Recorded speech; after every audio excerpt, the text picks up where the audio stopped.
അപ്പോഴേ കൂടെ നിന്നില്ലെങ്കിൽ പായസം പോലെ പണിതിരുന്ന ഒരാളാണ് കേട്ടോ നമ്മുടെ റേഷനരി.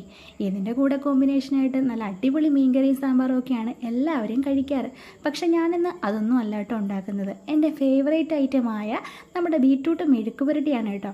കൂട്ടത്തിൽ ഭംഗി കൂട്ടാനായിട്ട് കുറച്ച് അമരപ്പയർ കുട്ടന്മാരെ അരിഞ്ഞ് ചേർത്തിട്ടുണ്ടേ.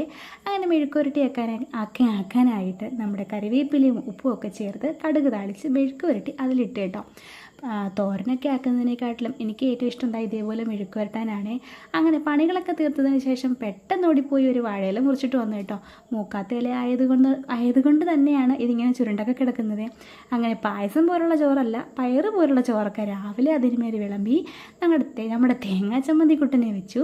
അതിനുശേഷം ഒരു മുട്ട പൊരിച്ചതും കുറച്ച് ലിവർ ഫ്രൈയും പിന്നെ ഞാൻ കഷ്ടപ്പെട്ടുണ്ടാക്കിയ എൻ്റെ പ്രിയപ്പെട്ട ബീറ്റ്റൂട്ട് മെഴുക്ക് പുരട്ടിയും വിളമ്പി കേട്ടോ.